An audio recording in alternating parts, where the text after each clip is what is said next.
Hello and welcome to radiant academy. मैं अमोल चिपे आप सभी का स्वागत करता हूं रेडियंट एकेडमी के इस नए लेक्चर में। आज 6 दिसंबर 2022। आज हम आज के करंट अफेयर्स सारे देखेंगे, पर आज हम फॉर्मेट को थोड़ा चेंज कर दें। आज क्या करेंगे हम कि मैं तुमको सबसे पहले ही कुछ क्वेश्चंस दूंगा और आपको उन 5 क्वेश्चंस के आंसर आज के क्लास में ढूंढने हैं। तो सबसे पहले हम पांचों क्वेश्चंस पे नजर डालेंगे। हो सके तो आप इसका स्क्रीनशॉट निकाल के रखिए ताकि आपको आंसर्स बाद में ध्यान में रहे। ठीक है, तो जो 5 क्वेश्चंस है आपके लिए, वो 5 क्वेश्चंस है। सबसे पहला जो क्वेश्चन रहेगा वो आपको आंसर ढूंढना है कि कौन से बैंक को बेस्ट बैंक फॉर इंडिया का अवार्ड मिला है ग्लोबल बैंकिंग समिट में। दूसरा जो सवाल है आपके लिए वो है कि ईरान के एक न्यूक्लियर पावर प्लांट करून के हम बारे में हम लोग बात करेंगे। आपको क्या करना है कि ये करून जो न्यूक्लियर पावर प्लांट है ये कौन से प्रोविंस में है, उस प्रोविंस का नाम बताना है। तीसरा जो सवाल आपके लिए है आज की क्लास के लिए वो रहेगा कि आईएसएसएफ प्रेसिडेंट्स कप ये कौन से स्पोर्ट से रिलेटेड है और कहां हो रहा है या कहां हुआ।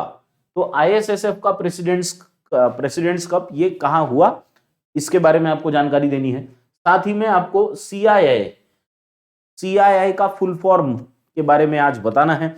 ये सारे सवालों के जवाब आप मुझे कमेंट्स में देंगे और ट्राई करेंगे कि आज के क्लास में आपको इन सारे सवालों के जवाब मिले। और आपको फाइनली ये भी बताना है कि यूनाइटेड नेशंस की कौन सी एजेंसी है कि जिस एजेंसी ने ICAO एविएशन सेफ्टी रैंकिंग्स का ऑडिट किया है, कौन सी ऑर्गेनाइजेशन ने ये ऑडिट किया है। तो आप इन 5 सवालों का, मैं बाजू में हो जाता हूं, आप इन 5 सवालों का स्क्रीनशॉट लेके रखिए ताकि पूरी क्लास में आपको इन 5 सवालों के जवाब मिल सके।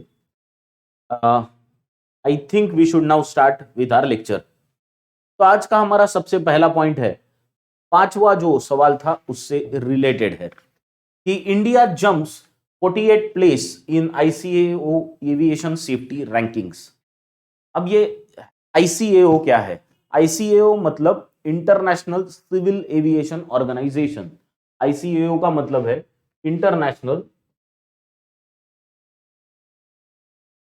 International civil aviation organisation. तो ये सिविल एविएशन ऑर्गेनाइजेशन ये जो है ये है ICAO। ये ICAO दुनिया भर के जितनी भी सिविल एविएशन वाली कंपनीज हैं उनका सेफ्टी का रैंकिंग करता है। लेकिन इसके ऑडिट के लिए एक यूनाइटेड नेशंस की ऑर्गेनाइजेशन है जो इसका ऑडिट कराती है। उस ऑर्गेनाइजेशन का नाम है universal safety oversight audit programme. यहां लिख के देता हूं मैं आपको, universal safety oversight audit programme. तो ICAO ये एक बॉडी है जो सारे सिविल एविएशन यानी जितनी भी कंपनीज है ऑल ओवर दी वर्ल्ड जो लोगों का हवाई जहाज के थ्रू लेना या लाना या ले जाना करती है, ये सारी कंपनीज का एक ऑर्गेनाइजेशन है ICAO। अब ICAO हर साल अपना ऑडिट करवाता है यूनाइटेड नेशंस की एक ऑर्गेनाइजेशन से। उस ऑर्गेनाइजेशन का नाम है universal safety oversight audit programme. अब ये जो ऑडिट होता है ये हर 4 साल में किया जाता है और ये जो ऑडिट है, पिछला ऑडिट किया गया था 2018 में, इस साल का ऑडिट हुआ है अब 2022 में। इस ऑडिट में क्या करते हैं कि सिविल एविएशन वाली जो कंपनीज है कंट्री वाइज, वहां पे सेफ्टी के हिसाब से उन कंट्रीज का रैंकिंग करती है। तो इसमें इस साल इंडिया का जो रैंक आया है वो आया है 48 इन द वर्ल्ड। दुनिया में 48 रैंक पे इंडिया इसमें पहुंचा है। 2008 में हमारी सिचुएशन क्या थी?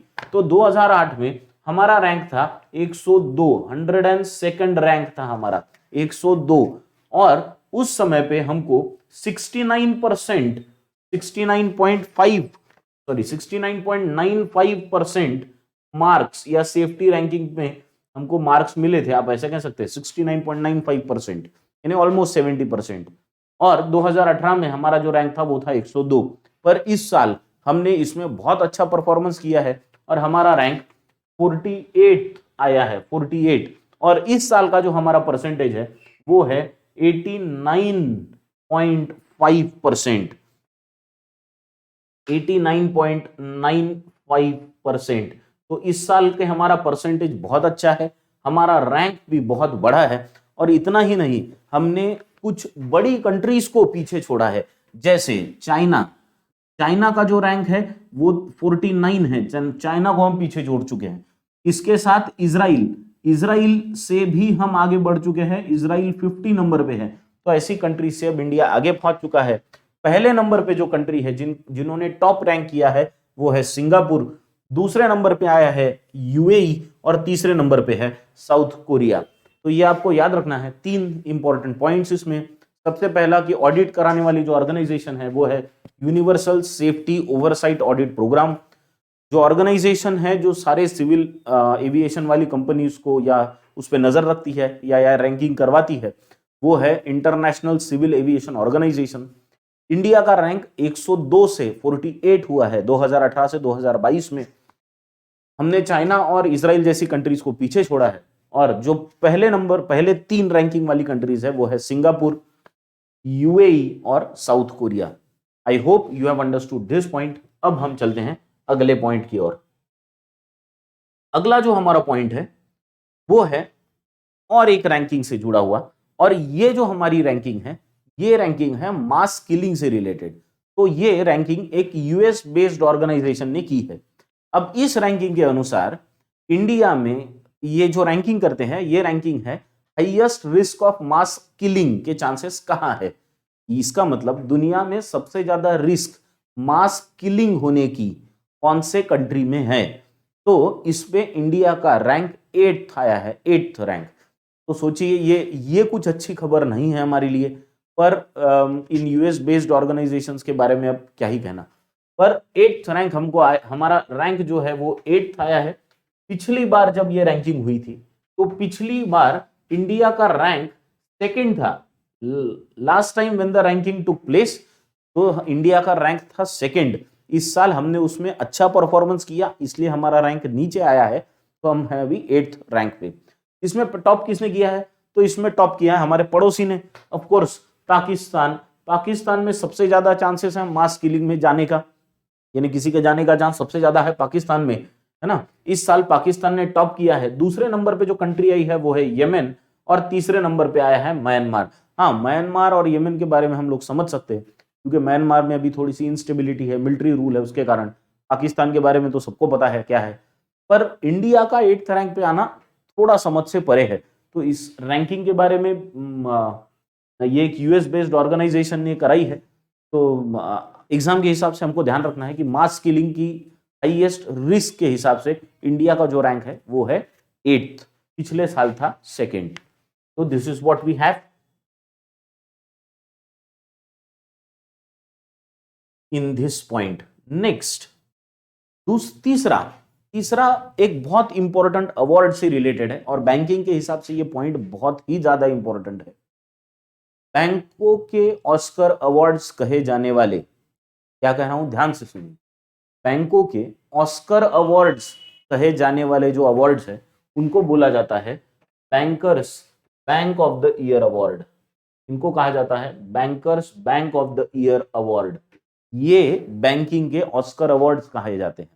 दुनिया भर की बैंक्स हर साल एक जगह मिलती है, उसको बोला जाता है ग्लोबल बैंकिंग समिट। दुनिया भर की बैंक जहां मिलती है उसको बोला जाता है ग्लोबल बैंकिंग समिट। और इस साल का ग्लोबल बैंकिंग समिट जो हुआ था वो हुआ था लंदन में। It took place in London, और वहां पे ये bankers bank of the year award दिए गए। अब ये ऐसी बैंक्स को, ये ज्योग्राफिकल रीजन के हिसाब से बैंकों को दिए जाते हैं। ये अवार्ड बहुत सारी चीजों को ध्यान में रख के दिए जाते हैं, जैसे रिटर्न्स ऑन डिलीवरी बैंक कैसी देती है, बैंकों की स्ट्रेटजीज कैसी है, बैंक कितनी इनोवेटिव है, कैसे इनोवेशंस ला रही है, और उनकी पब्लिक और कॉर्पोरेट को सर्विसेज कैसी है। तो इस हिसाब से बैंकों की रैंकिंग होती है। और इनमें एक कैटेगरी थी best bank for India. Best bank for India, इस कैटेगरी में सबसे बड़ा अवार्ड जो मिला है वो मिला है इंडिया की कैनरा बैंक को। तो Canara bank has won the best bank for India award in the bankers bank of the year award, जो कि bank global banking summit London में हुआ था। तो ये एक बहुत बड़ी न्यूज है कैनरा बैंक के लिए। कैनरा बैंक के जो एमडी एंड सीईओ है एलवी प्रभाकर साहब, वो वहां उस प्रोग्राम में शामिल हुए थे और उन्होंने ही ये अवार्ड रिसीव किया। तो the award was receive by MD and CEO of Canara Bank LV Prabhakar. आपको ये 2-3 चीजें इंपॉर्टेंट याद रखनी है। कैनरा बैंक के बारे में हमको पता है कि it is the 4th largest public sector bank in India. चलो अब चलते हैं अगले पॉइंट की तरफ। अगला जो पॉइंट है हमारे लिए वो एक न्यूक्लियर पावर प्लांट से रिलेटेड है, ईरान। ईरान के बारे में आई होप अगर आप न्यूज पढ़ते होंगे डेली तो आपको ये पता होगा कि ईरान में फिलहाल बहुत बड़ा प्रोटेस्ट शुरू है। और वो प्रोटेस्ट किस बारे में है? तो वो प्रोटेस्ट है मोरालिटी पुलिस के बारे में। मोरालिटी पुलिस ये ईरान की सरकार ने शुरू की थी और विमेन के लिए पब्लिक प्लेसेस में एक स्ट्रिक्ट ड्रेस कोड रखा गया था और उस स्ट्रिक्ट ड्रेस कोड के पे ध्यान रखने के लिए मोरालिटी पुलिस थी।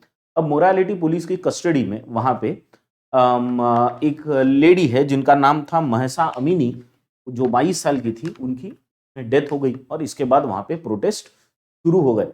तो प्रोटेस्ट अभी इतने बढ़े कि 2 दिन पहले की न्यूज है, वहां पे ईरान को मोरालिटी पुलिस को एबॉलिश करना पड़ा, यानी उनको बंद कर दिया गया है।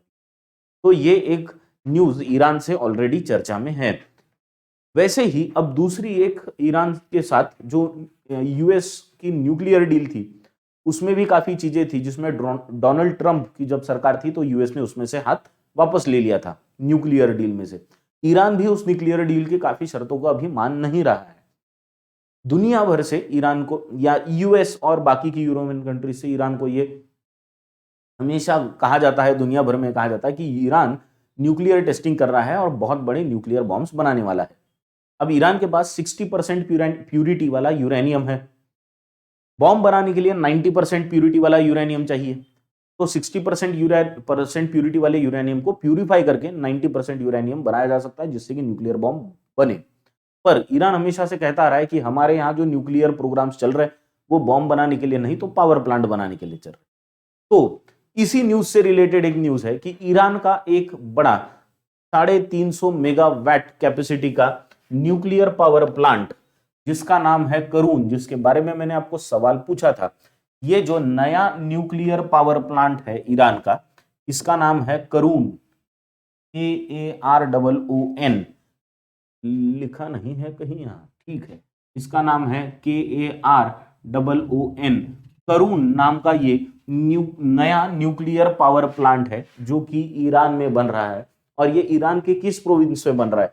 तो ये बन रहा है ईरान के खुजेस्तान प्रोविंस में। अब पहले तो हम लोग ये ईरान कहाँ है उस पर थोड़ी नजर डालेंगे। ईरान आपको दिखेगा इंडिया से इधर 2 कंट्री इधर दिख रहा है, तो यहाँ पे रेड कलर में आपको ईरान दिख रहा होगा। ईरान का कैपिटल है तेहरान, है ना। वहां पे सुप्रीम लीडर जो है वो है अल खमेनी और वहां के जो प्रेसिडेंट है उनका नाम है इब्राहिम रईसी। तो ये वहां पे सरकार चला रहे हैं, वहां की करेंसी है रियाल। तो ये कुछ इंपॉर्टेंट चीजें हैं। तो ये ईरान है, ये टोटल अब ईरान का मैप है। ईरान का ये जो प्रोविंस है इसको बोलते हैं खुजेस्तान। ये खुजेस्तान प्रोविंस में करून नाम का, यहाँ आपको नाम दिखेगा, करून नाम का ये नया न्यूक्लियर प्लांट बनने जा रहा है। तो सवाल आपसे ये पूछा जा सकता है कि ईरान का नया न्यूक्लियर प्लांट का नाम क्या है, या ये भी पूछा जा सकता है कि वो कौन से प्रोविंस में बन रहा है। तो दोनों याद रखना, करून नाम है और खुजेस्तान ये प्रोविंस है जहां ये बन रहा है। आई होप यहां तक सारी आइडियाज आपको क्लियर होगी। अगर इसमें कुछ और आपको इंफॉर्मेशन लेने की जरूरत पड़े तो आप एक काम कर सकते हैं, just give me a second, आप एक काम कर सकते हैं कि ईरान और उसके बारे में और थोड़ा सा जानकारी नेट पे से ले सकते हैं। तो ये 300 मेगावाट का पूरा प्रोजेक्ट है, ठीक है। अब चलते हैं अगले पॉइंट की तरफ। ये जो हमारा अगला पॉइंट है, अगला जो पॉइंट है हमारा वो है एनपीसीआई से रिलेटेड, और ये एनपीसीआई से रिलेटेड जो पॉइंट है उसमें एक मार्केट शेयर पे कैप लगाने की बात एनपीसीआई कर रहा है। कर तो काफी साल से रहा है, लेकिन अभी तक वो हो नहीं पाया है, और जो डिसीजन लेना था अब उसको 2 साल के लिए और एक्सटेंड कर दिया गया है। तो ये क्या नई न्यूज है, इसके बारे में हम जानेंगे। एनपीसीआई, एनपीसीआई का फुल फॉर्म हम सभी को मालूम है। एनपीसीआई का फुल फॉर्म है national payment corporation of India. National payment corporation of India he UPI को चलाता है, और यूपीआई का मार्केट शेयर को कैप करने का मतलब इसको एक लिमिट लगाने, कैप का मतलब आप समझ लीजिए लिमिट, तो लिमिट लगाने का सोच रहा था एनपीसीआई। लिमिट कैसी लगाने की सोच रहा था, लिमिट थी 30% की, 30% की लिमिट थी। अब आपको ये याद रखना है क्या, जैसे एग्जांपल से समझाता हूं। जैसे अभी यूपीआई का, यूनिफाइड पेमेंट इंटरफेस का जो भी यूज इंडिया में चल रहा है उसमें काफी सारी कंपनीज इन्वॉल्व है। जैसे फोन पे इन्वॉल्व है, गूगल पे इन्वॉल्व है, पेटीएम है, व्हाट्सएप पे है, और बाकी भी अमेजॉन पे है। तो इनका सबका उसमें शेयर है। पर अभी फिलहाल सबसे ज्यादा शेयर किसका है, तो अभी सबसे ज्यादा शेयर है फोन पे का। उसके बाद जो दूसरा सबसे बड़ा शेयर आता है वो है गूगल पे का, फिर है पेटीएम पेमेंट्स बैंक का, फिर अमेजॉन पे का, और बाकी सब मिलके ऑलमोस्ट 4.5% अदर्स का स्टेक है। तो एनपीसीआई क्या सोच रहा था कि सारे प्लेयर्स को सेम अपॉर्चुनिटीज मिले, इसलिए मैक्सिमम जो मार्केट शेयर का कैप है उसको 30% पे लिमिट कर दिया जाए। यानी समझो फोन पे सिर्फ 30% के मार्केट पे ही अपना हक जता पाएगा अगर ये नया नियम लागू हो जाता है। तो अगर ये नया नियम लागू हो जाता है तो तो फोन पे ये 30% के मार्केट शेयर पे ही अपना हक जता पाएगा। तो अब बाकी जो ये 18%, 17.5-17-18% जो बाकी के लोग हैं उनको कहीं तो भी और शिफ्ट होना पड़ेगा। यानी एक कंपनी सिर्फ 30% शेयर तक ही सीमित रह सकती है।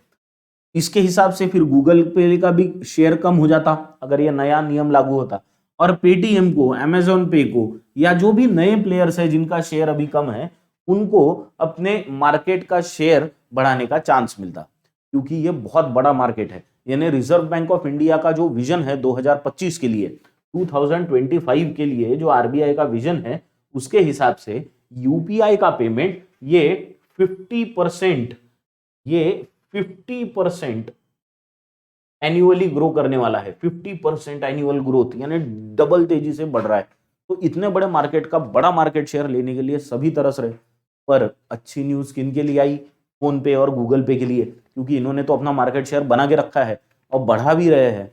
पर अगर ये नियम आता तो इनको तो अपनी जगह छोड़नी पड़ती, इनके तो कस्टमर और कहीं चले जाते, क्योंकि मार्केट शेयर पे कैप लग जाता था 30% का, उससे ज्यादा नहीं रख सकते। तो 30% से ज्यादा अगर होगा होता था तो दूसरी ओर जाते थे। पर ये डिसीजन लिया गया है क्या, नहीं।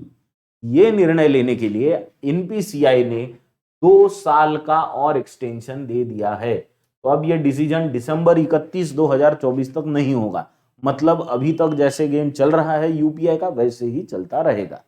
तो this is what we have in NPCI extends वाले पॉइंट में। नेक्स्ट अब बात करते हैं हमारे सबसे प्यारे ड्रिंक की। हमारा सबसे प्यारा ड्रिंक है टी, चाय। अगर आपको बताऊं इंडिया कितना चाय पी लेता है तो आपको हंसी आएगी, लेकिन हमको पता भी है कि हम कितनी चाय पी लेते हैं दिन भर में इंडियंस, है ना।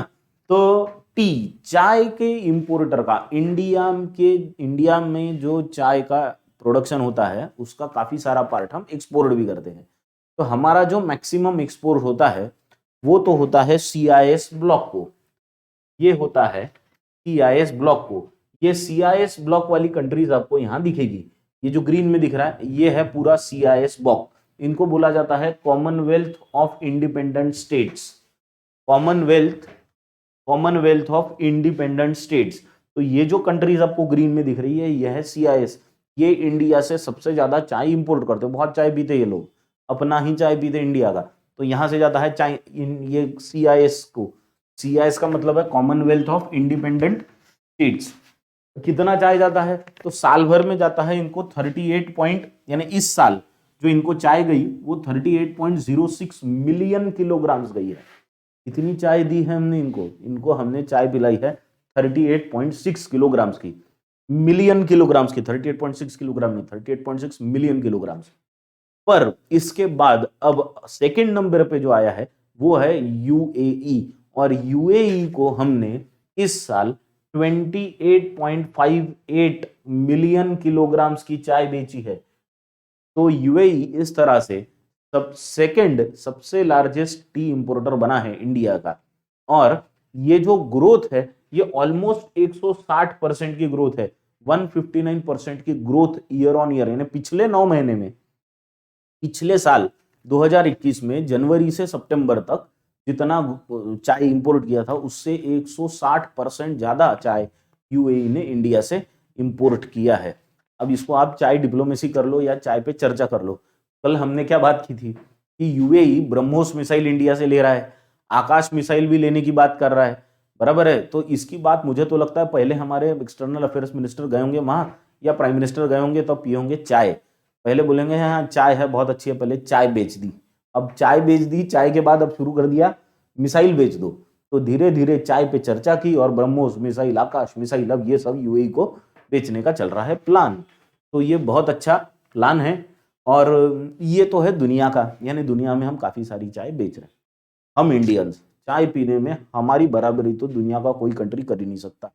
इतनी चाय पीते हम लोग, ये सारे अमृत तुल्य, गुळाचा चहा, इधर का चहा, तिळाचा चहा, और क्या क्या चाय मिलती है, प्रेमाचा चहा, दुःखाचा चहा, ब्रेकअपचा चहा, सब चाय मिलती। अब ये सारी जो चाय है, ये सारी चाय हमको, ये सारी चाय कहाँ से आती? इंडियंस की अपनी ही यहीं का प्रोडक्शन है। जितना प्रोडक्शन हम इंडिया में करते हैं उसका 89% तो प्रोडक्शन हम खुद ही पी लेते हैं चाय। अब बचा हुआ 11% में से इनको बांट रहे हम लोग। तो जितना चाय इंडिया में बनता है उसका 89% तो हम ही कंज्यूम कर लेते। हमारा कंजम्पशन कितना है? इनका तो मिलियन किलोग्राम्स में है, हमारा कंजम्पशन है 1.1 बिलियन किलोग्राम्स।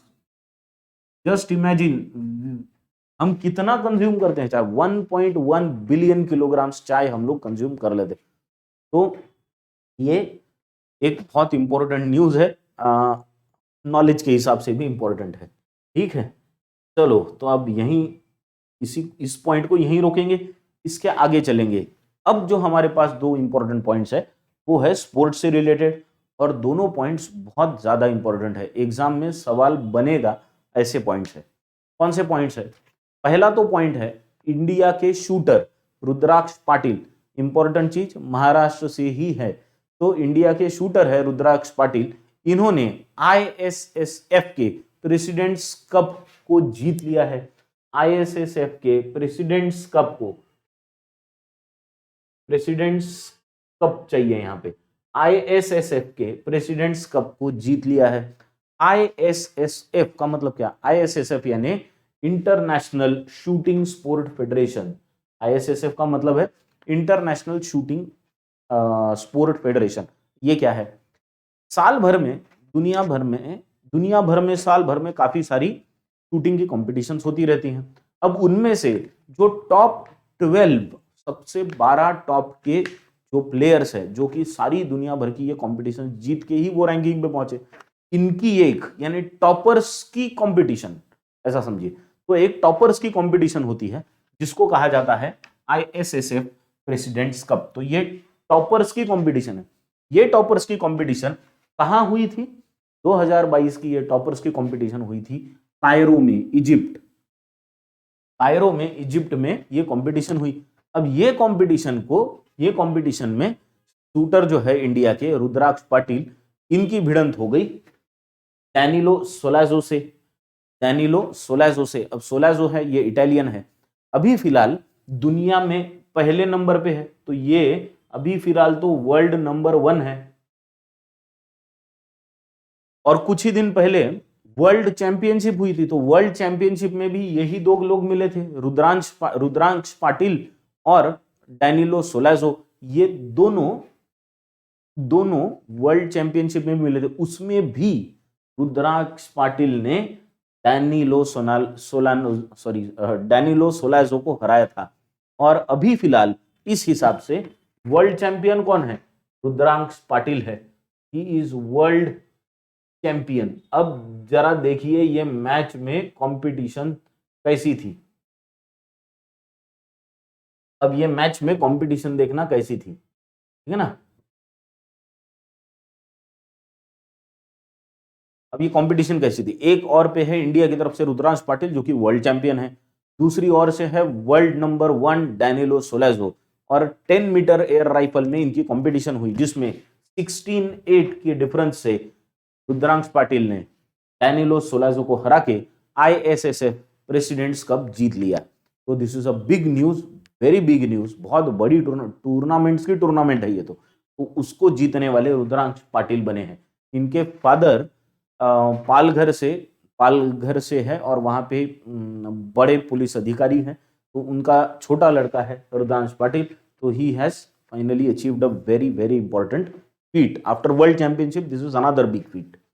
इसी कंपटीशन में 42 नेशंस के रिप्रेजेंटेटिव्स थे और ये 43 मेंबर का एक ISSF एसोसिएशन है। ISSF जो है इंटरनेशनल शूटिंग स्पोर्ट फेडरेशन, ये 43 मेंबर्स की एक ऑर्गेनाइजेशन है। इसमें ये जो पूरी कंपटीशन हुई इसमें इंडिया ने 2 मेडल जीते ISSF की इसमें। तो एक तो गोल्ड मेडल जीता है और एक हमने और सिल्वर मेडल भी इसमें जीता है।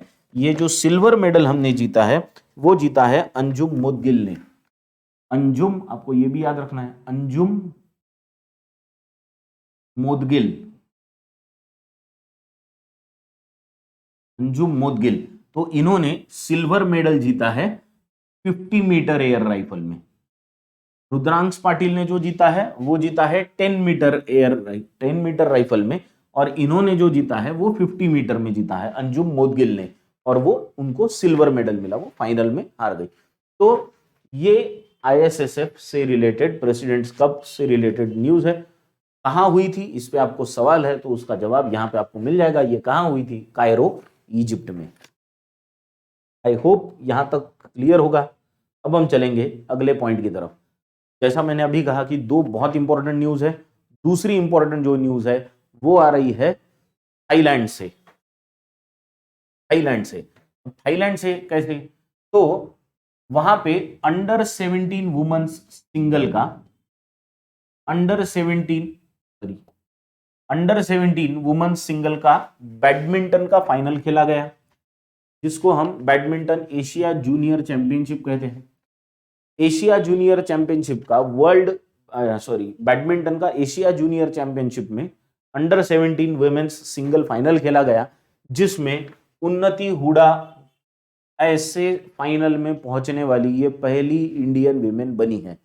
17 साल की उन्नति हुडा ये पहली इंडियन विमेन बनी है जो कि अंडर 17 के बैडमिंटन के एशिया जूनियर चैंपियनशिप की फाइनल्स में पहुंची है।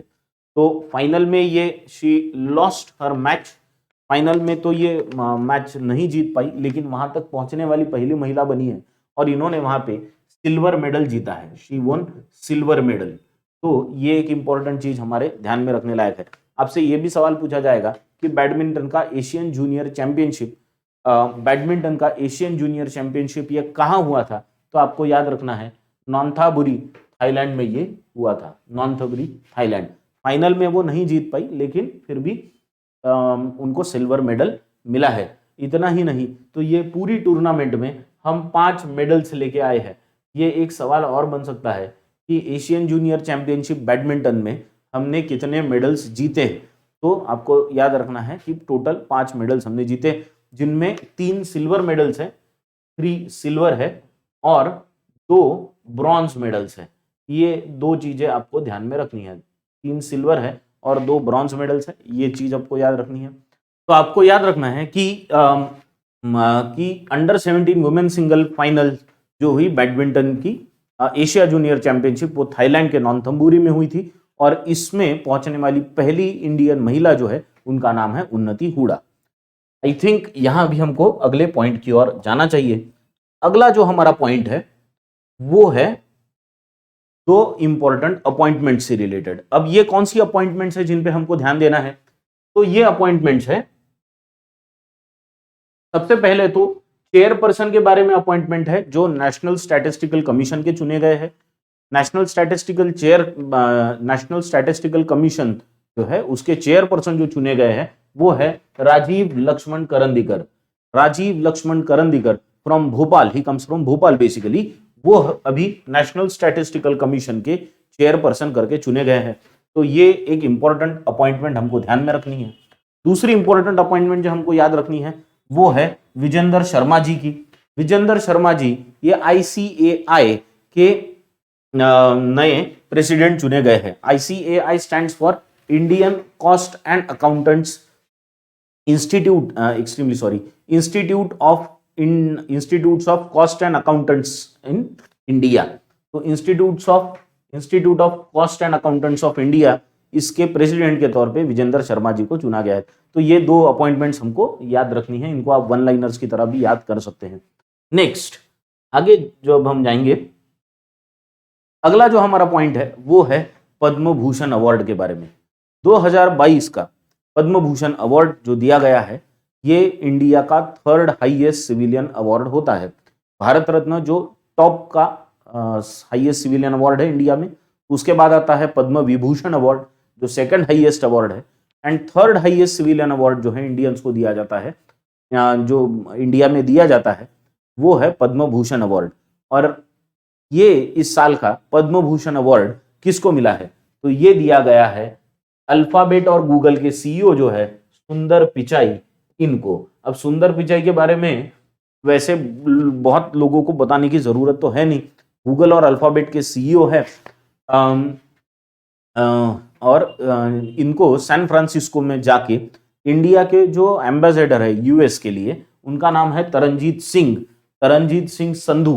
तो तरनजीत सिंह संधू ये पहुंचे थे सैन फ्रांसिस्को में, और कुछ उनके फैमिली मेंबर्स थे, उन्हीं के समक्ष ये पद्म भूषण अवार्ड जो इंडियन गवर्नमेंट के द्वारा सुंदर पिचाई को वहां पे दिया गया। अब सुंदर पिचाई के बारे में एक बहुत इंपॉर्टेंट की चीज है, अब हम सब बैंकिंग और ये इंश्योरेंस वगैरह ये सारी एग्जाम्स की तैयारी करने वाले बच्चे हैं मैक्सिमम। तो बहुत लोगों को लगता है सर मैं इंजीनियरिंग कर रहा हूँ या मैं कुछ और कर रहा हूँ तो वो बैंकिंग करूँ क्या? अब सुंदर पिचाई के बारे में अगर आप सुनेंगे तो आपको ध्यान में आएगा कि इन्होंने वैसे तो मदुरई में जब इनका जन्म हुआ उसके बाद इन्होंने बाकी पढ़ाई की और फिर इंजीनियरिंग को पहुंचे। तो इनका इंजीनियरिंग तो हुआ था मेटलर्जी में, उसके बाद इन्होंने जो एमएस किया वो मटेरियल साइंस और इंजीनियरिंग में किया, फिर एमबीए किया, और इतना सब करने के बाद अब आईटी कंपनी मेजर जो है गूगल और अल्फाबेट इसके सीईओ है। तो ऐसा कुछ नहीं है कि आपका ग्रेजुएशन कौन से फील्ड में होना चाहिए तो आप उसी फील्ड में करियर कर सकते हैं। द थिंग इज कि आप ग्रेजुएशन या इंजीनियरिंग या कोई भी टाइप का एजुकेशन है वो ले लो, पर आप खुद को उस सेक्टर से उसी सेक्टर में बस खुद को लिमिट ना करके रखो। यानी अगर आपको अच्छी अपॉर्चुनिटी, आपका इंटरेस्ट कहीं और है, लेकिन अब आपने ग्रेजुएशन किसी और सब्जेक्ट में कर लिया लेकिन आपको इंटरेस्ट है नहीं किसी और क्षेत्र में मैं बहुत अच्छा कर सकता हूं, तो उसमें भी काम कर सकते हैं।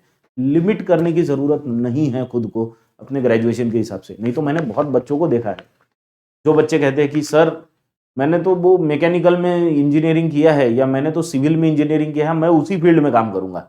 ऐसा नहीं है। अगर आपको नहीं उसमें इंटरेस्ट आ रहा है, किसी और काम में भी इंटरेस्ट आ रहा है, तो आप वो कीजिए, बराबर है। आपका दिल लगना चाहिए वहां पे काम में, नहीं तो काम में मजा नहीं आता। तो आई होप आपको ये पॉइंट भी यहाँ क्लियर होगा। आपको वो पद्म भूषण अवार्ड दिया गया है, किसको दिया गया है? सुंदर पिचाई को। कहाँ दिया गया है? सैन फ्रांसिस्को में। किसके हाथ से दिया गया? तो ये दिया गया तरनजीत सिंह संधू ने वहां पे इंडियन गवर्नमेंट के रिप्रेजेंटेटिव के तौर पे वहां पे पहुंचाया है, और वो सैन फ्रांसिस्को में उनको वहां पे प्रदान किया गया। तो I hope you have understood this point. अभी चलते हैं हम अगले पॉइंट की तरफ। अगला जो हमारा पॉइंट है वो एक बहुत इंपॉर्टेंट अवार्ड से रिलेटेड है। फिर से ये जो अवार्ड है ये आईआईटी रुड़की को मिला है। आईआईटी रुड़की को कौन सा अवार्ड है? ये अवार्ड है मोस्ट इनोवेटिव रिसर्च इंस्टीट्यूट का अवार्ड। तो ये तो बहुत, ये यानी ऐसा अवार्ड है कि जिसको पाके बहुत खुशी मिलती है एक एजुकेशनल इंस्टीट्यूट को अगर इनोवेशन के लिए अवार्ड मिलता है तो वो सबसे अच्छा अवार्ड माना जाता है। तो मोस्ट इनोवेटिव रिसर्च इंस्टीट्यूट, सबसे इनोवेटिव रिसर्च इंस्टीट्यूट का अवार्ड जो मिला है वो किसको मिला है? आईआईटी रुड़की को मिला है। और देने वाली ऑर्गेनाइजेशन कौन सी है? बहुत इंपॉर्टेंट है ये, देने वाली ऑर्गेनाइजेशन है CII। CII का मतलब होता है कॉन्फेडरेशन ऑफ इंडियन इंडस्ट्री। तो ये इंडियन इंडस्ट्री जो है उनका एक कॉन्फेडरेशन है, एक ग्रुप समझिए, उनकी एक टीम है जो इस अवार्ड को दे रही है। आप समझिए कि इंडस्ट्री में से आए हुए लोगों का ग्रुप अगर आपको मोस्ट इनोवेटिव और इंस्टीट्यूट का अवार्ड देता है तो वो अवार्ड की अहमियत क्या है। तो CII यानी कॉन्फेडरेशन ऑफ इंडियन इंडस्ट्री, इनके द्वारा यह अवार्ड दिया गया। अब CII का ये अवार्ड देने का कौन सा एडिशन है? तो this is the 9th addition. ये कितना एडिशन है? 9th एडिशन है CII के इंडस्ट्रियल इनोवेशन अवार्ड्स का। ये आपको ध्यान में रखना है, CII का इंडस्ट्रियल इनोवेशन अवार्ड देने का ये 9वां एडिशन है। और इसमें से 9 एडिशन में से IIT रुड़की ने ही पिछले 3 साल के अवार्ड्स जीते हैं। तो IIT Roorkee has won it for the 3rd time in a row, तीसरी बार तो इन्होंने ये तीसरा कंसेक्यूटिव इनका अवार्ड है। इसी के साथ में और एक अवार्ड जो दिया गया वो दिया गया IIT मद्रास को, जो कि फर्स्ट रनर अप आए यानी 2nd पोजीशन पे आए IIT मद्रास। तो आपको ये याद रखना है दोनों चीजें कि IIT रुड़की को मोस्ट इनोवेटिव रिसर्च इंस्टीट्यूट का अवार्ड मिला है। अवार्ड किसके द्वारा दिया गया? तो कॉन्फेडरेशन ऑफ इंडियन इंडस्ट्री के द्वारा दिया गया। इनको एक अलग कैटेगरी में भी अवार्ड मिला है, इनोवेटिव कोशंट के लिए। अवार्ड जब देता है तो काफी सारी अलग अलग कैटेगरीज होती है, तो इनको और एक अवार्ड कहीं में मिला है, इनोवेटिव कोशंट के लिए भी इनको एक अवार्ड मिला है। तो IIT रुड़की ये बार दो अलग अलग अवार्ड्स इसी एक कंपटीशन में मिले हैं। चलो, आई होप यहां तक आपको क्लियर होगा। अब चलेंगे हम आखिरी पॉइंट की तरफ, और वो है आज का इंपॉर्टेंस ऑफ टुडेज डे। आज है 6 दिसंबर 2022। 6 दिसंबर को हम महापरिनिर्वाण दिवस के नाम से जानते हैं या उस दिन के नाम से ऑब्जर्व करते हैं। क्यों? क्योंकि डॉक्टर बाबा साहेब आम्बेडकर की ये डेथ एनिवर्सरी है ना। 14 अप्रैल की उनकी बर्थ एनिवर्सरी होती है और 6 दिसंबर को डेथ एनिवर्सरी। 6 दिसंबर 1956 को दिल्ली के उनके रेसिडेंस में उनकी जब वो सो रहे थे तभी डेथ हो गई। उसके बाद फिर उनको यहाँ मुंबई में लाया गया था, उनका पार्थिव शरीर मुंबई में लाया गया था। 14 अक्टूबर 1956 को ही उन्होंने बौद्ध धर्म की दीक्षा ली थी नागपुर में दीक्षा भूमि में, और फिर बस उसी से 2 महीने के अंतर में ही उन्होंने देह त्याग दिया। तो उसको महापरिनिर्वाण कहा जाता है। परिनिर्वाण, निर्वाण का मतलब है मोक्ष मिलना, अगर आप समझ पाए इसको तो, और उसी से महापरिनिर्वाण ये वर्ड बना है। तो इसीलिए 6 दिसंबर को महापरिनिर्वाण दिवस के रूप से जाना जाता है। तो this is the death anniversary of doctor Baba Saheb Ambedkar, जो कि हमारी कॉन्स्टिट्यूशन ड्राफ्टिंग कमेटी के चेयरपर्सन भी थे। तो आई होप यहां तक आपको क्लियर होगा। अब हम अगले पॉइंट की तरफ चलेंगे। अगला जो हमारा पॉइंट है वो पॉइंट है, अब आप कहेंगे सर ये तो आखिरी पॉइंट था, अब इसके बाद और कौन से पॉइंट्स है? तो आपके लिए मैंने कुछ 1 लाइनर्स बनाए थे। 1 लाइनर्स, एक लाइन में उसके एक लाइन के क्वेश्चंस है, उसको बस पढ़ लेना है एक बार, ताकि ऐसा ना हो कि अगर उस पर क्वेश्चन आए तो हम लोगों को पता नहीं हो।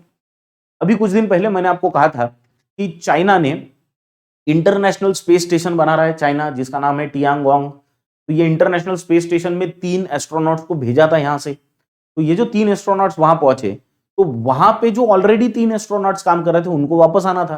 तो वो 3 एस्ट्रोनॉट्स अब वापस आ गए। तो ये एक नई न्यूज है कि 3 astronauts have returned to Earth. उनका जो 6 मंथ का उनका जो 6 मंथ का मिशन था उसको कंप्लीट करके वो 6 महीने के मिशन के बाद वो वापस आ गए। तो ये टियांगोंग स्पेस स्टेशन जो है चाइना का, वहां काम कर रहे थे पिछले 6 महीने से, वो स्पेस से पृथ्वी पे आ गए। दूसरा जो है वियरेबल ब्रांड, हमको मालूम है नॉइज के बारे में, जिनके वियरेबल्स है, वियरेबल घड़ी, बैंड्स, ये सब आता है। तो उसके जो ब्रांड एम्बेसडर बने हैं वो बने हैं विराट कोहली। ये चीज हमको एक याद कर रखनी है। तीसरी जो इंपॉर्टेंट चीज हमको याद रखनी है वो है SS राजामौली, इनको मिला है एक बहुत इंपॉर्टेंट अवार्ड, इनको बेस्ट डायरेक्टर का अवार्ड मिला है RRR फिल्म के लिए। और कहां, इंटरनेशनल अवार्ड है, ये अवार्ड मिला है न्यूयॉर्क फिल्म क्रिटिक्स सर्कल के द्वारा। न्यूयॉर्क फिल्म क्रिटिक्स सर्कल के द्वारा RRR के डायरेक्टर SS राजामौली को बेस्ट डायरेक्टर का अवार्ड मिला है। इतना ही नहीं, यानी ये अवार्ड काफी लोगों के लिए सरप्राइजिंग भी था, क्योंकि ये अवार्ड जीतने के लिए इनको कुछ बहुत इंपॉर्टेंट लोगों से जीतना पड़ा, जैसे स्टीवन स्पीलबर्ग, है ना, ऐसे डायरेक्टर्स से इनको आगे जाना पड़ा और उनके आगे SS राजामौली को RRR के लिए बेस्ट डायरेक्टर का अवार्ड मिला है। और जो फाइनल पॉइंट है वो है T20 world cup for blind, तीसरा third edition of T20 world cup tournament for blind, ये 5 दिसंबर से शुरू हुई। 5 दिसंबर से लेके 17 दिसंबर तक ये खेली जाएगी। अभी हमने देखा था कि कुछ दिन पहले कि international day for persons with disabilities जो हम ऑब्जर्व कर रहे थे, उसी दिन के उपलक्ष्य में ये टूर्नामेंट का ऑर्गेनाइजेशन हुआ है। तो दीज आर वन लाइनर्स जो हमको पता होने चाहिए, क्योंकि सवाल इनमें से भी कहीं से आ सकता है। और before we end the class today, आज आप सबके लिए एक क्वेश्चन ऑफ द डे है। उस क्वेश्चन ऑफ द डे का आंसर आपको कमेंट में देना है। इससे पहले भी वैसे मैंने आपसे 5 सवाल पूछे थे जो हमने क्लास शुरू होने से पहले देखे थे। तो आज का जो आपके लिए क्वेश्चन ऑफ द डे है वो है कि ये जो तीसरे T20 वर्ल्ड कप के बारे में हम बात कर रहे हैं, तीसरे T20 world cup tournament for blind के बारे में बात कर रहे हैं, ये कहां हो रहा है, कहां? तो ये कहां हो रहा है इसके बारे में आपको बताना है। Where is it being played? ठीक है, आई होप आज के जो पूरे पॉइंट्स हो गए आपको क्लियर हो गए होंगे।